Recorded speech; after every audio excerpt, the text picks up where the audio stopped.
النهاردة هكلمكم عن ليه مهم ليك سواء كنت فرد بتقدم خدمة لعملائك أو شركة صغيرة أو كبيرة محتاج يبقى عندك ويب سايت. الحقيقة الأسباب كتير جدا جدا جدا. الموقع الإلكتروني ما بقاش مجرد إنك بتحجز مكان أونلاين أو حتى بتعمل كام صفحة عن الشركة وخدماتك.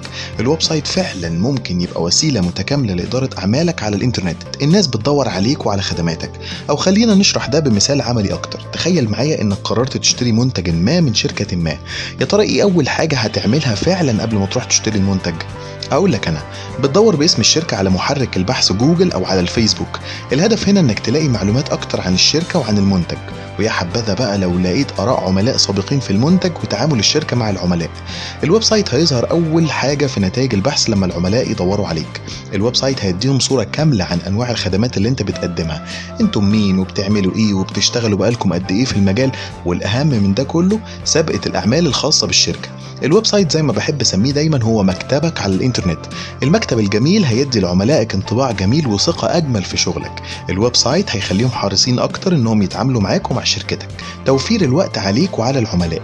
برضو تخيل معايا انك بتشتري نفس المنتج من نفس الشركة، بس قبل ما تشتري عندك اسئلة واستفسارات بخصوص المنتج. الحاجة المتعارف عليها هنا هو انك هترفع سماعة التليفون وتكلم الشركة عشان تسألهم عن تفاصيل المنتج، وبعدها بقى يا تشتري او تستنى شوية. في الحالتين انت كعميل ضاع منك شوية وقت بتسأل عن تفاصيل المنتج وبتستفسر عنه، والشركة خسرت وقت أكتر بتشرح نفس التفاصيل وبتجاوب على نفس الأسئلة تقريبا لكذا عميل في اليوم الواحد. الويب سايت بيحل المشكلة دي تماما وبيوفر كتير من الوقت على الطرفين. انت كصاحب عمل لما يبقى عندك ويب سايت خليك حريص انك تعرض المنتجات والخدمات اللي بتقدمها الشركة بكل تفاصيلها على الموقع الإلكتروني.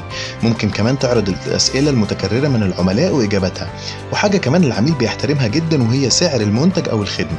كل ده هيدي للعميل صورة مرضية عن الشركة واحترامها للعملاء، وفي نفس الوقت هتوفر كتير من مكالمات الاستفسار، وهتلاقي أغلب المكالمات اللي بتجيلك فعلا هي مكالمات تأكيد الحجز والشراء.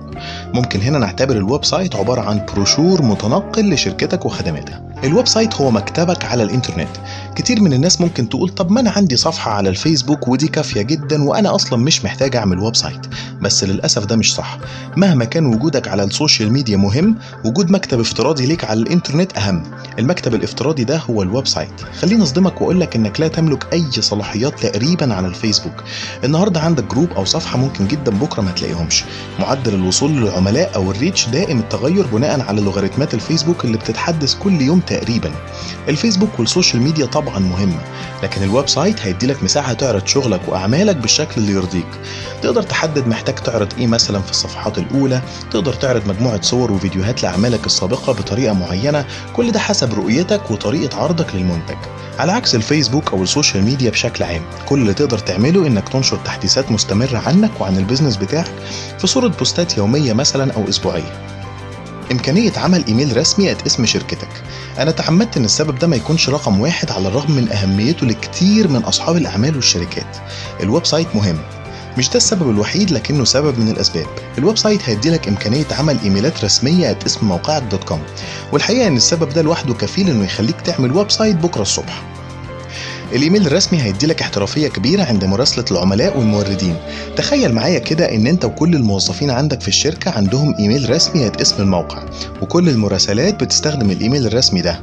كل ده بيدي للناس ثقه في شغلك وفي اعمالك ومدى احترافيه فريق العمل في التعامل مع العملاء.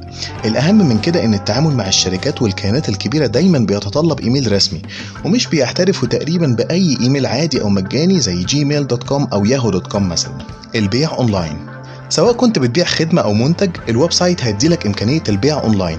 تقدر ببساطة جدا تعرض منتجاتك أو خدماتك على الموقع مع إتاحة خدمات الشراء والدفع أونلاين.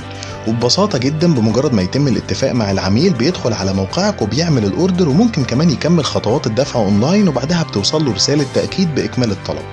بكده أنت وفرت على العميل إنه يقدر يشتري منتجاتك أو خدماتك من أي مكان، وزودت ثقة العملاء في شغلك. والأهم من كده إنك هتزود مبيعاتك، لأني كعميل مش محتاج أنزل أروح المحل أو الشركة بنفسي عشان أعمل طلب شراء.